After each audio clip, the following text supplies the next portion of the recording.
Bonjour, bonjour, comment ça va? J'espère que vous allez bien. Aujourd'hui, comme leçon de conjugaison, nous avons le présent du conditionnel.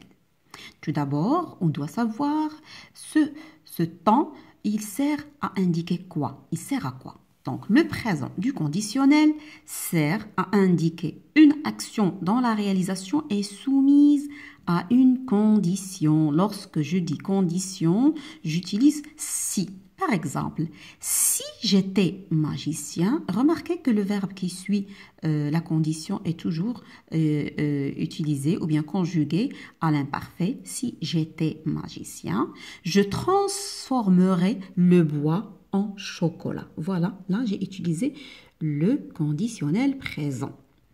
Aussi, il sert à indiquer une action qui se produit dans l'imaginaire. Dans l'imaginaire, par exemple, on serait sur une île déserte et on chasserait des animaux sauvages. Remarquez, pour les verbes être et chasser, c'est le conditionnel présent. Aussi, le conditionnel présent sert à indiquer un conseil ou une demande. Lorsque je donne un conseil ou bien je fais une demande et une demande d'une manière polie, par exemple, tu devrais faire attention. Là, je donne un conseil et je fais une demande. Pourriez-vous m'aider, s'il vous plaît? Remarquez que les verbes sont conjugués au présent du conditionnel. Et aussi, pour donner une information sans certitude, lorsque je ne suis pas sûre, j'utilise le conditionnel. Le résultat pourrait être faux.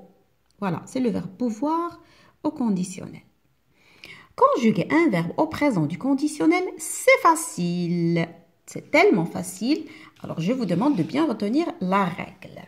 Commençons par les verbes du premier et du deuxième groupe.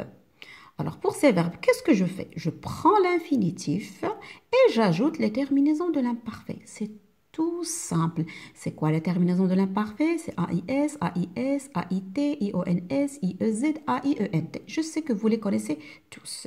Donc, par exemple, je prends le verbe marcher. Je garde le ER et je vais ajouter les terminaisons de l'imparfait. Je marcherai, tu marcherais, il marcherait, nous marcherions, vous marcheriez, il marcherait.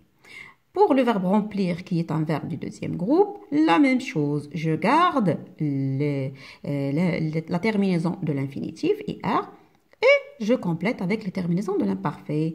Ça me donne je remplirai, nous remplirions, vous rempliriez. D'accord? C'est facile. Pour les verbes du troisième groupe, je prends le radical du futur et j'ajoute les terminaisons de l'imparfait. Donc, lorsque je conjugue les verbes du troisième groupe au futur, des fois, ils changent un peu. Donc, je prends le radical. Par exemple, le verbe venir. Au futur, ça donne je viendrai. D'accord? Je viendrai bien sûr avec AI. Mais je garde le radical, c'est viendre, et j'ajoute la terminaison de l'imparfait. Ça me donne je viendrai, nous viendrions. Pour le verbe pouvoir, tu pourrais. Donc, je fais AIS, c'est la terminaison de l'imparfait. Vous pourriez, voilà, IEZ, c'est la terminaison de l'imparfait.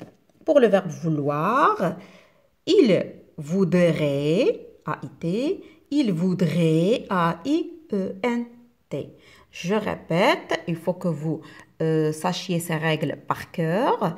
Pour les verbes du premier et du deuxième groupe, c'est trop facile. J'ajoute à l'infinitif les terminaisons de l'imparfait. Et pour les verbes du troisième groupe, je prends le radical du futur, j'ajoute les terminaisons de l'imparfait.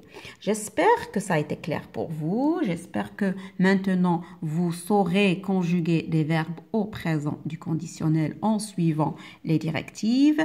Je vous remercie pour votre attention et je vous dis à très bientôt.